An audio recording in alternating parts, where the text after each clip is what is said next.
Welcome back to Voices in Health and Wellness. I'm Dr. Andrew Greenland, and today's conversation is one I'm genuinely looking forward to because we're exploring a side of healthcare that often gets overlooked, the psychological impact of food allergies. Joining me today is Dr. Amanda Whitehouse, a licensed psychologist, founder of the Food Allergy Psychologist, host of the Don't Feed the Fear podcast, and an expert in food allergy, anxiety, trauma, and nervous system regulation. Amanda has spent more than a decade helping individuals and families navigate the emotional burden that comes with food allergies, something that affects far more than just physical health. So with that, Amanda, I'd love to welcome you to the show, and thank you very much for joining us. Thank you so much for having me and making space for such an important conversation. Well, I'm really looking forward to it. So for listeners meeting you for the first time, can you share a little bit about your background and what led you into specializing in food allergy psychology? Sure. So I was a psychologist first before I became a mom, but showing up in this space, I'm always a food allergy mom first and foremost. I can't remove that from, any aspect of who I am or how I operate in the world. So I have 3 kiddos, and the oldest, who's a teen now, is the one who has food allergies. And I was very early in my practice when I started managing that and learning a lot of things very quickly and connecting to a lot of people who were also managing the same things. I didn't really have any intention of making that my specialization, but it became clear to me very quickly how many people, when they found out I was a psychologist, were asking for support. And my practice just grew into that very quickly and filled and stayed filled for years. Before I started the podcast, I never even had a website or social media, did any marketing, because unfortunately, there was always a long line of people, more than I could help, which was why I decided to start my podcast and to try to do some more work to reach more than just the people that I could see individually in my practice. Fantastic. So did you set up the practice and then realize you had a massive demand, or how did you find out about this kind of unmet need out there? I'm just really curious. Right. It all kind of happened at the same time, but not intentionally. So I was just establishing my practice at the same time that we were adjusting. And so through word of mouth in the community and being connected to our local allergy advocacy group, so many other parents that I was meeting at those events were coming to me, asking for support, spreading the word to other moms. And so then in the community, that just kind of became known what I was doing. And so as I said, I never really needed to advertise or make it official, but that's kind of how I became known here in our community. And, people would spread the word outside of our area that I wasn't able to work with because I'm only licensed here in my state of New York in the US. And so it became clear when people were finding me from that far away without me putting the word out at all about what I was doing, that there really were people searching and looking for support that just isn't out there.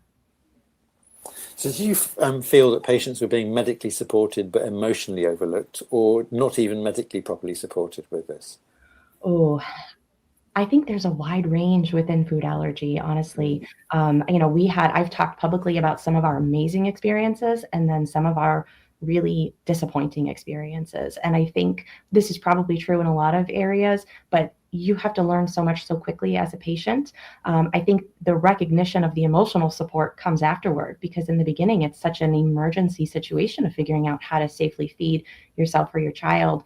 And also, I don't want to make a broad statement because I have met so many amazing allergists who I know are giving really good care. But I'll talk personally. My first experience with my first allergist, one of the first things she said in the appointment was factually just incorrect information that I had just read from a reliable source. And so I started things out in a very shaky position in terms of feeling that I did need to learn everything and question the medical support that I was getting. So I think it is out there. And I think it also does take an educated patient and consumer to learn to distinguish the difference, because unfortunately, the support isn't always going to be there, or the information isn't always going to be the best. But if you're connected and informed, hopefully you'll find the good ones who are out there. And there are so many. And I don't think it's fair to expect our providers to have to provide the emotional support too. That's not what they're trained in. They're not trauma providers, and yet the need is there. So I would say that yes, there's really a need for the emotional support that most of the patients that I have worked with were not getting. And the system is not set up for that. So that's not on the providers. That's a lot of work that we need to do in terms of establishing connectivity and multidisciplinary approaches to identifying and supporting people from all angles. Thank you. Really helpful context. So one thing that stood out to me from our earlier conversation was that your practice has essentially stayed full for 14 years without advertising. That says, by itself, there's a massive demand for this. So why do you think, all these years that you've been doing it, it still remains underserved and has been for so long? I think there are probably a lot of things that go into that. The most obvious is that during the time that I was doing that, we know the data on food allergies is that they were just exploding. I had my son during the time just on the cusp of us learning that early introduction can help to reduce the prevalence of food allergies. So there were so many kids during that phase when we were still being told to avoid. The number of allergies, food allergies was increasing. The multiple food allergies versus just single food allergies was increasing during that time. And so I think that's probably one of the biggest factors. It's just there were more and more people. And I think what makes it difficult is that without really specific either personal experience or some introduction other than just applying our psychological principles and mental health approaches to food allergies, it can be really easy to miss the mark on what kind of support is actually needed. And so really, really great providers who are wonderful at their cognitive behavioral techniques can unfortunately not fully understand the severity of food allergies or still be susceptible to the misinformation that's out there or just the lack of information that's out there about food allergies. And then that shows up in the session. So I've had a lot of clients come to me after working with other providers, even some that I know personally who, again, are really great providers. But the concept of a lot of the work that we do in therapy is challenging our thoughts, challenging how we're approaching things in a way that's not helpful. And to sit down a child or a parent who's been diagnosed with a life-threatening condition that can genuinely, cause them significant harm or even death in extreme cases, and to challenge that and whether they're being too restrictive or whether they shouldn't be so careful can be dangerous for them in terms of their management. And obviously makes it difficult to build trust with them and a sense of safety in the therapeutic relationship if you don't understand the extent to which people actually have to go to live safely with their food allergies. So I think part of that is getting the information out outside of our community about food allergies and how severe they really are. People still don't understand that, at least here in the US, our labeling is still not great. We still don't have restaurant menu labeling laws. We have to do so many things that from the outside look like anxious behaviors and can easily cross into anxious behaviors that really, though, are actually just safe management of the food allergy. Thank you. And touching on that a little bit more, I think many people outside this world hear food allergy and think primarily about physical safety. But psychologically, what are families actually living with day to day? And you've kind of touched on this a bit already, but I just want to delve into it a bit more. Right.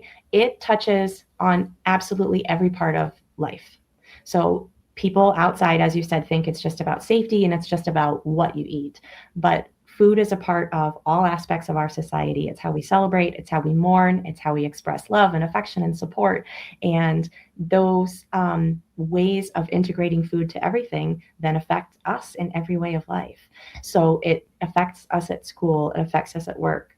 When we want to take a trip, when we want to vacation or do social things, when people come to the point in their life where they're dating. I work with so many people in their teen and young adult years. The first thing they want to tell a prospective date is not, I can't go here, I can't eat this, you can't eat this, and we can't kiss. That completely changes the dynamic in relationships. And that's true, I'll speak for myself as a parent. I was a brand new parent when I was learning all of this. And I had a great group of friends who are also becoming new moms too. None of them had a child with food allergies. And it very quickly eroded kind of that community that I had been able to build with them because I had such different needs that I didn't understand yet. I didn't know how to communicate to them. So of course they couldn't understand what I needed. And I think that's true in every scenario, every example we could give of relationship dynamics or life experiences. Those things creep in and have an effect that other people don't see. Thank you. So how much chronic fear and hypervigilance do you typically see in parents and children? And are you encountering many that are stuck in this constant fight or flight state because of all of this? Absolutely. I think the most crucial part for me in kind of figuring out how to do this work, because there's no framework for it. There are other people out there doing it too, but we all kind of have been figuring it out as we go until some more research just recently has been done. But for me, discovering and learning about the nervous system piece was the key to helping people to get unstuck. And we talk in terms that are very black and white about the nervous system, like you're stuck, you need a reset, and it's not that simple, but people really do develop patterns. And the more you have to repeat a behavior, or the more a certain topic permeates various aspects of your life, like we just talked about, the more entrenched that pattern becomes. And it is anxiety. It often is trauma, and yet it is logical and it is adaptive based on the experiences that people have. So people come to me feeling really stuck, knowing that they are too anxious, or that it is problematic, or they're restricting themselves or their child more than necessary. And it's this negative perspective on, I'm such a mess, I'm so anxious. And I think it's really important for people to understand how the nervous system works and why it has developed those responses, in order to work with it and give it the safety that it needs in order to move out of that fight or flight state, and be able to function in a different way, in a more balanced way. So really interesting hearing about your nervous system lens, which you approach this through. So how do traumatic allergy experiences affect the nervous system in the long term? They are so impactful, and there's so much that I think it's important for people to understand about trauma. Way too much for us to share here, but one of the things that I think is really important for people from the outside is to understand that trauma is not just having a dangerous reaction. You don't have to have a life-threatening rush to the emergency room and the ambulance reaction to be traumatized. Certainly that can be a terrifying experience for any parent or patient or child. But we also have vicarious trauma by hearing about those experiences. We hear from the families who have lost their loved ones. They died after an allergic reaction. That's traumatizing when you know that you managed the same thing that resulted in the death of that person. When we perceive that we are in danger or have been in danger, even if it wasn't factual or wasn't directly happening to us, the nervous system will still register that as something that we need to be protective of. So the more experiences we have like that, the more consistent the message is that the nervous system receives, that I need to be on alert. Here are the things that I need to look out for. So every time we have one of those experiences, from the big, huge, traumatic, scary ones, to the friend that we met that, the label was wrong on this food and they had a reaction at a restaurant, and maybe they used their epi and they were okay. But our nervous system logs that as information and as something that we need to look out for in the future.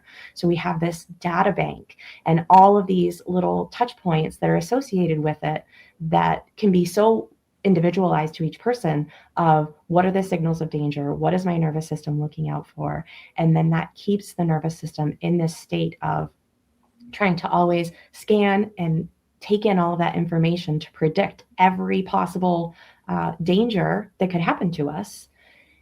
And it's, as we discussed, it's everywhere, it's all the time, it's every scenario. So for people who are living with that, it becomes very difficult for them to find a window where that can turn off, where there aren't then any pieces of information coming in from the environment that are indicating a possible risk, where they can shift out of that fight or flight into what we call rest and digest. And it's no coincidence, right? We're dealing with food allergies, and the natural restorative state of the body is rest and digesting our food, taking nourishment and replenishing the body. And we may not find many pockets of time where we feel safe to do that. So we don't have an equivalent system that searches for safety, that looks for indications in the environment that we are safe. We really have a system that's primed to be defensive and to be vigilant and proactive. So in order to do that and counteract that, we have to make it a very conscious process and a very aware process that's intentional, instead of the nervous system, which is going to do its thing automatically without us telling it to do that. Got it, thank you. And what about the vagus nerve regulation and mindfulness? How do they kind of fit into recovery? Great question. I love teaching people about the vagus nerve and the role that it has, where we keep learning so much more. But basically, the vagus nerve is the line of communication between the scanning for information that we do all comes in through the senses to the nervous system through the vagus nerve. And so the brain is then communicating with the vagus nerve. I think the statistics are about 5 times every second is how often the brain and the vagus nerve are going back and forth asking, am I still safe? And the vagus nerve assessing the information that's coming in through the sensory organs and determining if they're safe. If the vagus nerve picks up on something that indicates possible danger, then it sends that signal to the brain that it's time to shift modes. And then the vagus nerve passes down into the body and communicates with all of the vital organs and all of the systems that then would prepare us for danger. So that's what triggers all of the fight or flight or anxiety symptoms that we know, the racing heart, the sweating, the body temperature increase, the trembling and the adrenaline that rushes through our body. And what people often don't recognize is what all these things are being turned on to go into emergency mode. There are also things being turned down in order to preserve resources. So number one is our digestion. And so we are not going to digest our food in an emergency. Number two is the communication with the prefrontal cortex, which is the area of the brain where we do our rational thinking and our logical problem solving, all the things that help us to be calm and make good decisions, information-informed decisions. Their blood flow to that area is literally restricted during times that we're in fight or flight. So we really are hard on ourselves about how we shift into these modes and can't calm down. I can't do mindfulness. I can't sit and meditate. My body just won't let me. And we really have to, I think, sometimes understand the processes at hand in order to access that, because thinks that you're in danger and I tell you to sit quietly and close your eyes and breathe and not to think any anxious thoughts, that's going to make the body feel even less safe. It's going to make it feel like it needs to be more protective, that the danger is not being recognized or understood by the people around it, and then that it has to amp up even more in order to be protective. So accessing mindfulness can be really difficult. And I think it starts with that educational piece and working with your body where it's at, and awareness, not just trying to force calm, because forcing anything does not create a sense of safety. Thank you. So what does I know there's going to be no typical patient and every patient is unique in their way, but what does a patient journey look like? Somebody who's coming to see you, how does it all map out in terms of what your approach and how you deliver and work with a client, and how long does it take, those kind of things? Good question. And you're right, it can vary so much. But I would say if I had to pick the typical, it's a lot of parents bringing their children in when they recognize that there's a problem. So that's not to say that adults with food allergies are not struggling too, but a lot of us as adults and as parents know that we don't put ourselves first. We deal with things and we cope longer than we should, but parents are putting their children first. And I think better able to recognize and prioritize seeking help. And it's usually something very specific. So unfortunately, I've worked with a lot of people who've had really traumatic experiences in a school setting and a restaurant setting are usually the two biggest examples of that. And then the child is showing very specific withdrawal or internalizing symptoms where they're not wanting to go places, they don't want to go to school anymore, they're clinging to their parents, and all of a sudden they're having that separation anxiety that they had once been through. And sometimes it's really specific. It's often very specific to food. So the child no longer is eating their lunch at school and they come home and the whole lunch is uneaten and they just don't feel safe eating it at school. Usually they're not saying that specifically. They're just saying things like, I wasn't hungry or I don't want to go. And then sometimes it's really generalized and it's not even clear that it's specific to food or the food allergy. But as we said, the brain can register, or the nervous system can register almost anything as a cue of danger. So it can be any other change or shift that is not typical for that child. So for example, I've worked with kids who all of a sudden didn't want to go visit grandma anymore. And grandma's one of the primary caretakers and she's the one who helps to manage the allergy. And it takes really good listening skills to get this out of kids and get to the bottom of what might have happened to cause those changes. But I've seen that example happen several times where either like they maybe saw a jar of peanut butter in grandma's house and it's not usually there. And so suddenly they didn't feel safe there, or, you know, a change that happened there that they registered, sometimes not even really consciously, that cued to them, I'm not safe in that setting or with that person or doing that activity anymore.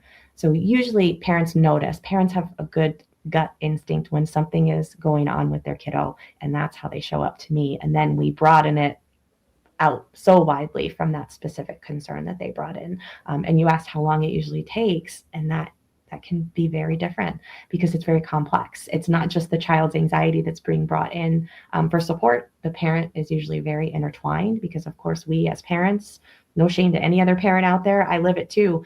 It's anxiety provoking for us too. So a lot of times we have to do our own work in order for the child to make a shift too.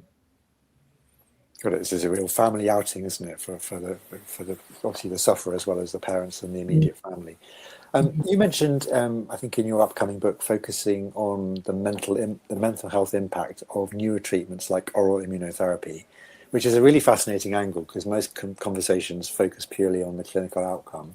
What are the psychological dynamics that are emerging with treatments like oral immunotherapy? Yeah, it is there's a lot of conflict internally with families who are being presented with things, and it can present in a lot of ways. We would think that it's all good, right? There are treatments. There didn't used to be any treatments out there, and it's wonderful. Choice and control are what calm the nervous system. That's what makes us feel better when we're able to exert some control or influence over our decisions. Research shows that even if we don't choose the option, just having the option improves our mental health and our wellness. So you would think that all of these treatments that are expanding now would be just hands down, not complicated, a wonderful thing for food allergy patients and families.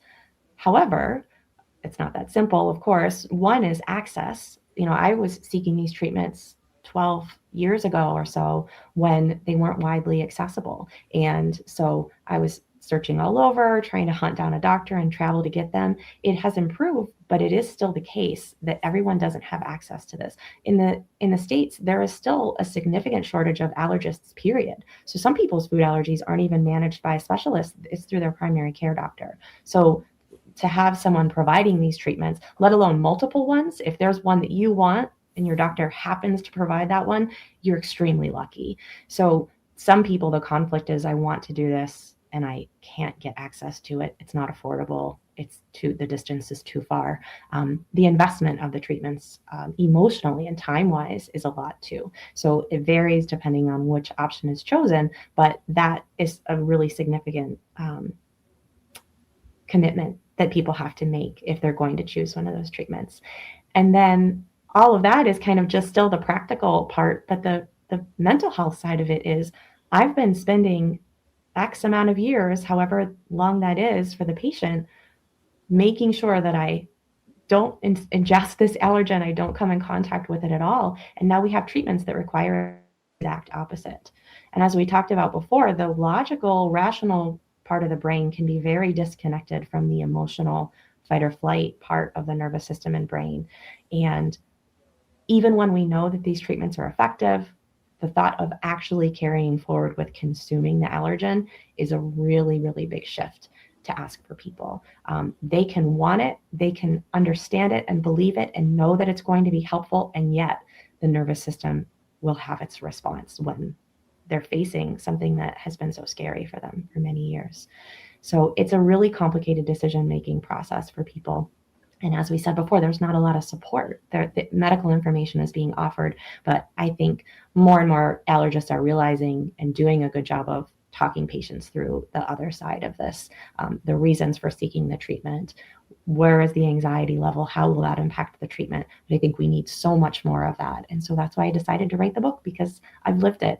And so it has a little bit of that. It has my personal experience, but I've pulled in some really amazing experts on the topic to help to compare the medical information and options. And then I gave some exercises. Everybody's not going to be able to access a food allergy psychologist, unfortunately. So there are activities in there to help people go through this process either on their own or with a therapist who might not be informed about this area, where they can work on the decision-making process, better understand their thoughts, address the nervous system response, and kind of tease it out so that they can access something if they think it's a good idea for them.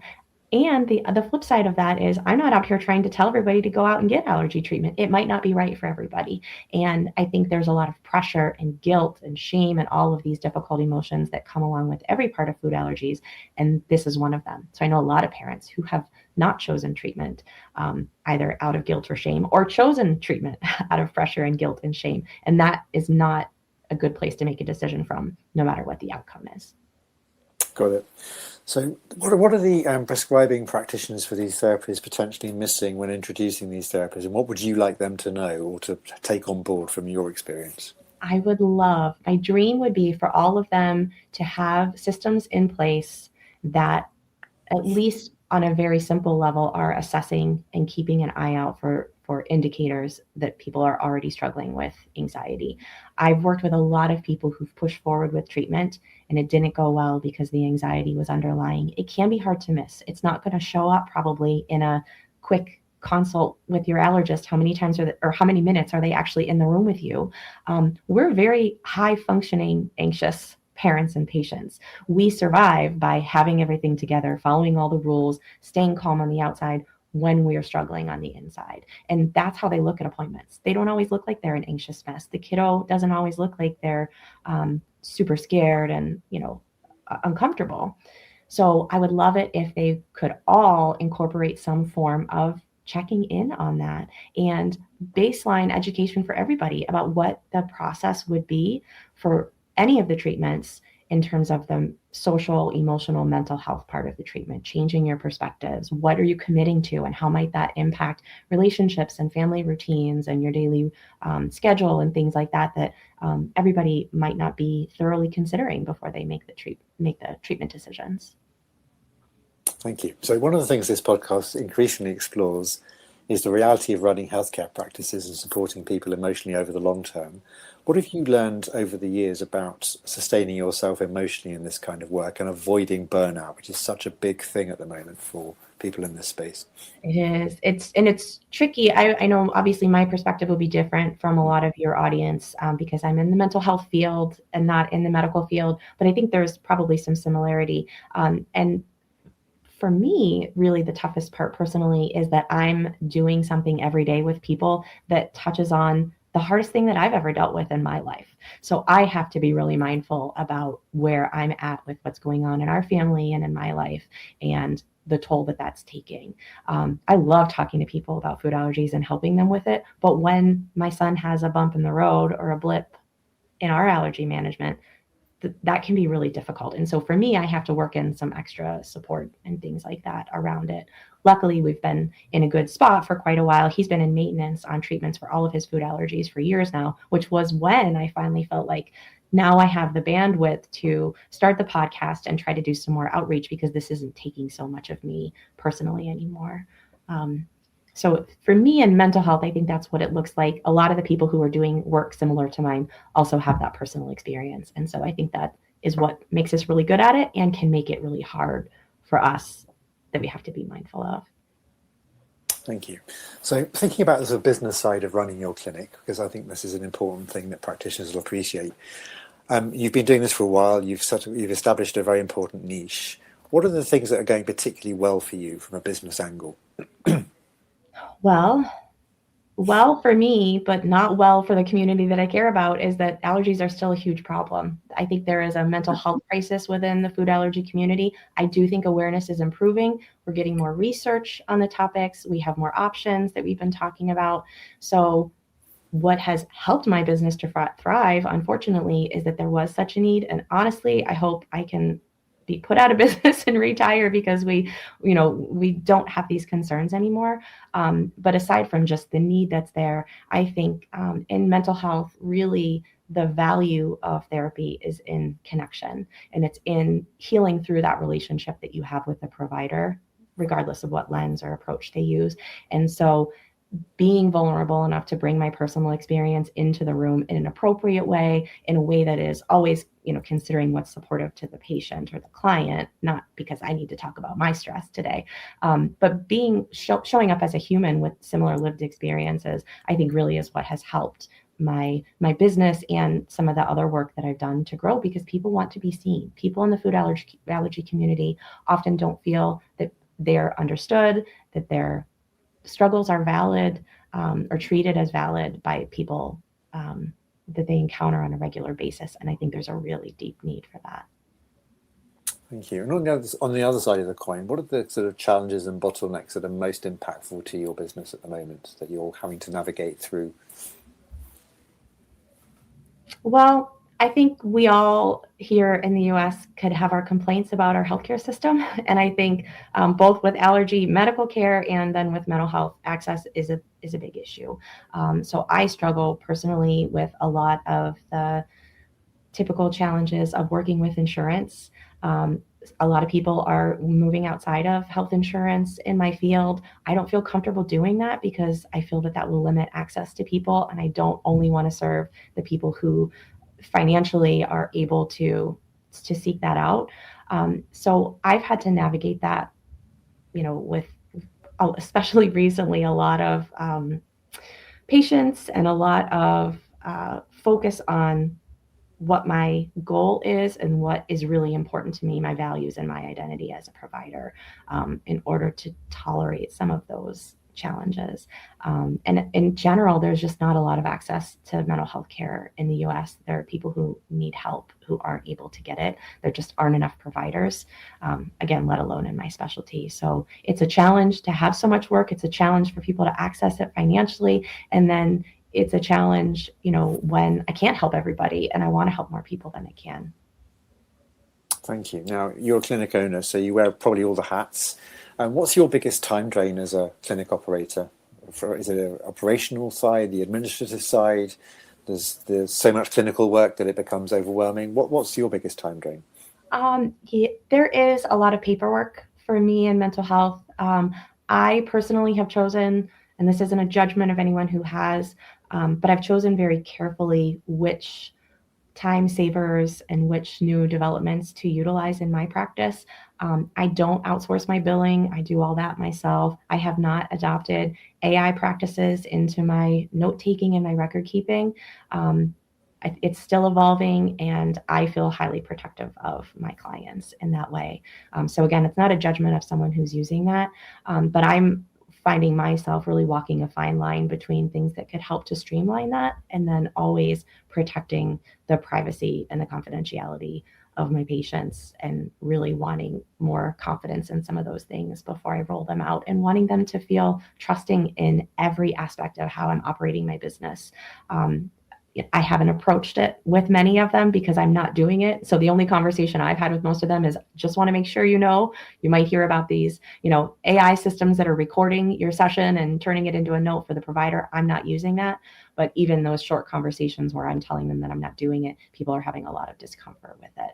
So I'm on the conservative side of those decisions. And that both researching and understanding all of those things and staying on top of the laws and the requirements for myself, and then doing the work that is still required of me because I'm not opting into them, is a pretty time-consuming process. I hear you. So you talked a lot about the demand for the work that you do, and with demand continuing to grow, how do you think about capacity and scaling from the perspective of what you can deliver and the people that you can reach? What are your kind of thoughts about reaching more people with your work? That's a great question. I think in my field, it's so difficult because it's hard to scale beyond one-on-one sessions. And so the podcast, I think, was a little bit of my attempt to do that, but not in a business sense. I've chosen not to monetize the podcast. And so that's reaching people information-wise, but not necessarily scaling my business. I would like to get into working more with practices, and this is something that I'm trying to utilize the book that I just wrote for, working with providers and reaching more of their clients. And I've done some work supporting allergy clinics and working with groups of their patients and specializing those to their clinic specifically and how they operate so that they can incorporate these things that I know they're not equipped to do, but that I can show up as a resource for them and provide some of that in cooperation with them to help improve the care that they're giving to their clients and to scale, again, beyond my one-on-one model. If you had a magic wand and you could fix one thing in the business tomorrow, what would that be, if anything? Oh, I know you're asking from a business angle, but my brain can't even go there because, as people can probably tell, even though I'm the clinic owner and I wear all the hats, my heart is just so much in the work. So what really would make it all so much easier, with if I could wave that magic wand, would be for food allergies to be understood and respected outside of our food allergy community. I think that would break down a lot of the barriers that we're facing as a community. That would improve the mental health of everyone in our community on so many levels and for so many reasons. And I think that would be the biggest change, because my stress would go down if all of theirs did too, basically. Sure. You've mentioned the book and the podcast. Just do you want to expand a little bit on that and tell people how they can access them and what they would get from them if they were to tune in or to read? Sure. So the podcast is called Don't Feed the Fear. It's on all platforms and it's easy to find. And I focus on anxiety and trauma, but I do that in a lot of different formats. So I have guests. Sometimes I have a lot of amazing experts. I do solo episodes where I focus more deeply on mental health topics. And so I try to share a lot of good information in that. And then I'll hold it up in case people are watching the video. The book is called From Fear to Freedom. It's a guide for navigating allergy immunotherapy. And they can find that anywhere they buy their books on Amazon. It's on bookshop.org. It's available for small independent bookstores to order, and libraries if anyone wants to get those resources, and directly through me. So if there's anyone listening who has a practice who wants to talk about bulk orders to provide the resource to their patients, then you can reach out to me. And I'm everything the food allergy psychologist makes it easy to find me. So my website is the food allergy psychologist. That's my internet handle. And so that should make me really easy to find. Perfect. Thank you. We'll put that on the bio page as well. Thinking about the next year or so, what does success look like for you in your work in the next 12 months? Where would you like to be? What would you like to have achieved? I would love to bridge the gap between the mental health care and the medical care that we talked about earlier in the conversation. So I'm really excited. Just tomorrow, I'm not sure when people will be listening, but I'm traveling to the FAST OIT conference in Texas in the States, which is the group of providers who learn and share how to do immunotherapy treatments together. And so I get to talk to them about all of this and these mental health aspects of not just food allergy management, but navigating treatment decisions and then doing the treatment successfully. And I would love to continue those conversations and be the go-between between the patients, between the providers who are offering this, who I know want their patients to have better experiences. I've gotten to meet so many of them already, and I know how genuine and eager they are to have the best outcomes for their patients. And I think this is another one of those links that we need to strengthen. So I hope I can be a part of that. Wonderful. And finally, if you were to start this all over again tomorrow with everything that you know, would you do anything differently? I would. And you're going to get a psychologist answer here too, but it really just would be with a lot more self-compassion. I think my own experience mirrors that of a lot of people in our community, where we're thrown into something and we really just have to power through and push through. And we don't realize until looking back how hard we pushed ourselves and how difficult it was for us. And so I would love to give that insight and experience that I've gained now to myself back then, both personally as a mom and business wise, that, to be compassionate, to be empathetic toward myself about all that is on our plates and how complicated and difficult this topic is. And to just accept that I'm not going to be able to fix it all at once, but it's still worth moving forward and making progress at whatever pace works. And with that, Amanda, I'd love to thank you so much for joining me today. It's been a genuinely fascinating conversation. I think you're really addressing one of the most overlooked gaps in healthcare, helping people feel emotionally safe while managing real medical risk. So thank you for your insights. Thank you for the education, the information, and the behind-the-scenes work of what you do in the clinic. It's been a delight. Thank you so much. Thanks so much for having me. I really appreciate it.